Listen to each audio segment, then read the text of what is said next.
Some Disney shareholders, park fans, want to vote out Bob Chapek as CEO of the Walt Disney Company. But realistically, how successful will they or can they be? We're going to talk about it right now.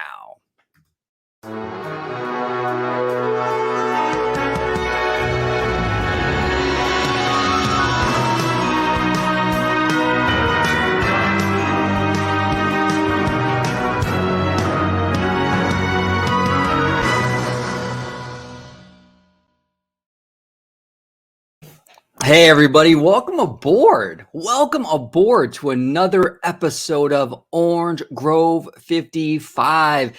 So, look, Bob Chapek, everyone's favorite CEO, is in the headlines again. I'm going to bring up this article, and this is from Fool.com, the Motley Fool. This is like an investment website, all right? And they kind of went into depth in regards to this story where, shareholders, mostly park fans, to be honest with you, want to vote Bob Chapek out, right? They want to vote Bob Chapek out. Okay, so it says here, Disney shareholders can't vote out Bob Chapek as CEO. Some folks want a new CEO, but that can't happen at the March 9th shareholder meeting. And the key points right here, I'll read a few of these for you. Some theme park fans don't like recent changes at Disney, and they're starting to rally against CEO Bob Chapek ahead of next month's shareholder meeting. Disney stock has risen 11% since Bob Chapek was named the new CEO nearly 2 years ago, losing to the market. Next month's vote could unseat Chapek from the board, but angry theme park fans would have to win over business driver institutional investors who own a lot more shares. Okay. So this is fascinating. This is absolutely fascinating. Now, a lot of fans are kind of comparing this to the Save Disney campaign that was lobbied against Michael Eisner in 2004. I'm going to get into detail in regards to that, but first I'm going to read you this real quick to kind of set the table. It says here, the problem here is that angry retail shareholders don't have the votes on their own to have Chapek removed from the board. The 2004 revolt had a lot of large stakeholders, including Walt Disney's nephew, Roy, Pixar chairman Steve Jobs, and even Comcast CEO Brian Roberts joining pension funds and other institutional investors clamoring for change. That's not going to happen this time. Look, it's apples and oranges, all right? Oranges. I'm staying on brand here with Orange Grove 55. It's apples and oranges compared to what was going on in 2004. Look, the vast majority of people that are upset with Bob Chapek are theme park fans. They're theme park fans.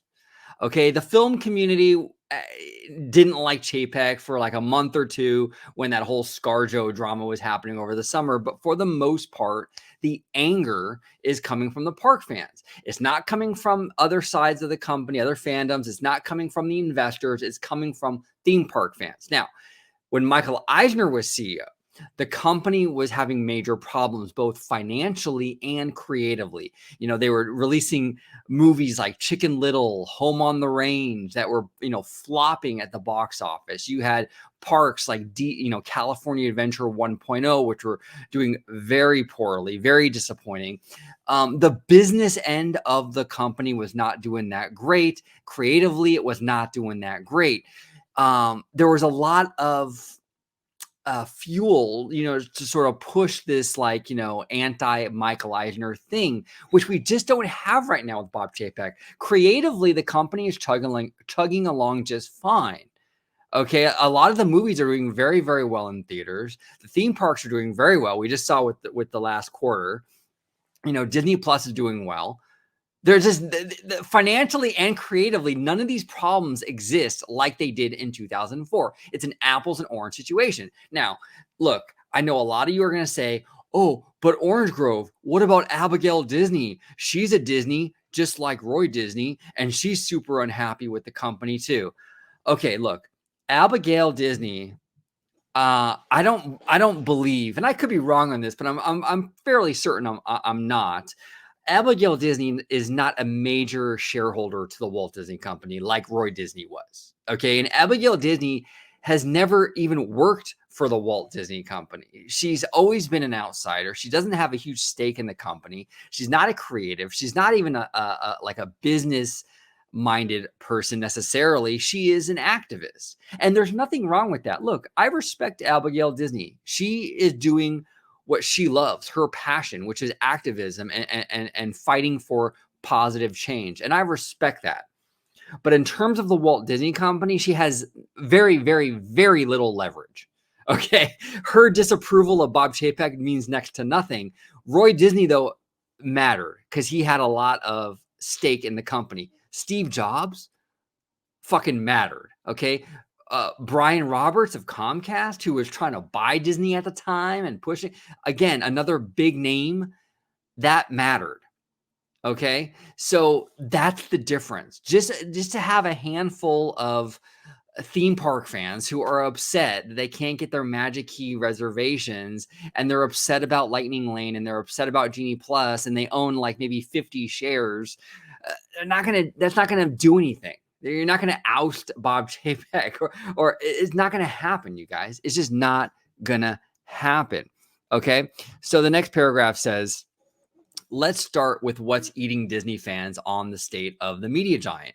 The venom seems to be oozing largely from the theme park enthusiasts. Okay, that's exactly what I just said. That's exactly what I just said. It's the theme park fans that are upset.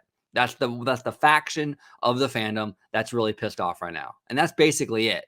The opening line of this week's New York Post mentions fans, quote, fuming over soaring ticket prices, which has always happened, by the way, and long lines at theme parks, which again has always happened at Disney. Does anyone see the problem there? Long lines and higher admissions are magic to the ears of shareholders. At least the institutional investors and pension funds that can get behind the fiduciary duty of maximizing returns for its investors.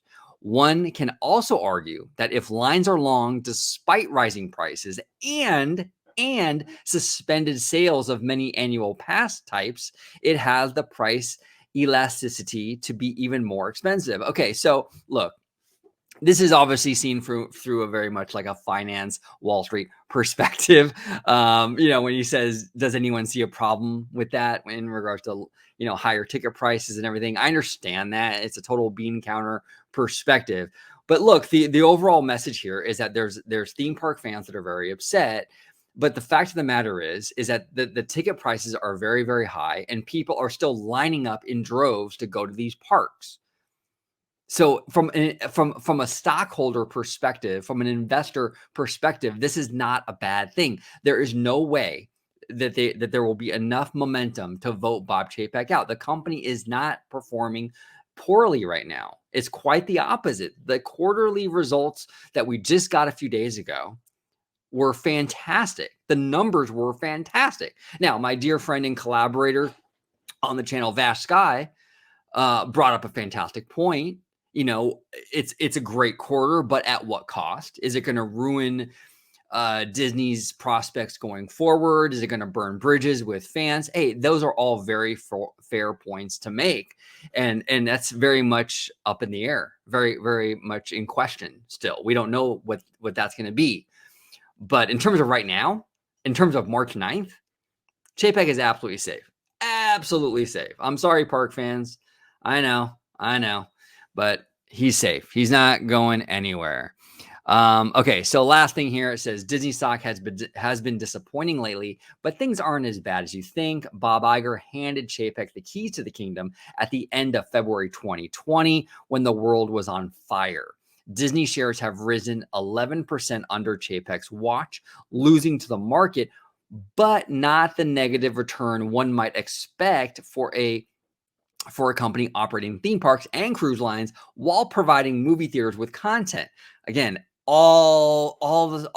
everything was working against Bob Chapek, and he still managed to do as well as he's done, rising the stock price 11%. I think that's pretty decent. to be quite honest with you. It goes on to say here, it continues to be the top draw for investors among entertainment stocks, but it's going to need large investors, not just loud, but small ones on the socials to rattle the mouse house. Absolutely correct.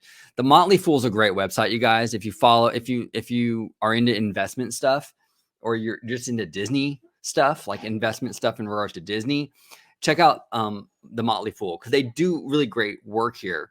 They really do break things down, but they're absolutely correct. Until big investors get on board, this is going nowhere. Bob Chapek's job is absolutely safe, and if they're going to continue to have quarters like the last one, he's really safe. He's really safe. Michael Eisner, when he was having these problems, the Disney company was really floundering on just about every level.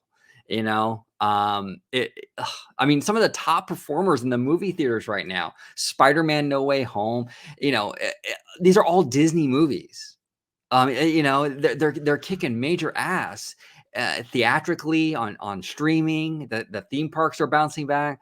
Chapek is safe, but I want to hear from you guys. Hey, I have a huge theme park audience. God bless you guys. God bless you guys. I know you all are going to be super mad that I'm saying this, but Chapek is safe. Again, maybe in a year it might be different when his contract is up. The landscape might be different, but yeah, I think he's safe. I don't think he's going anywhere, y'all. I don't think he's going anywhere. But comment down below. I would love to hear from you. Thank you all so much for watching. Smash the like button. Smash the subscribe button. I love to hear from you. And as always, have a wonderful, wonderful day.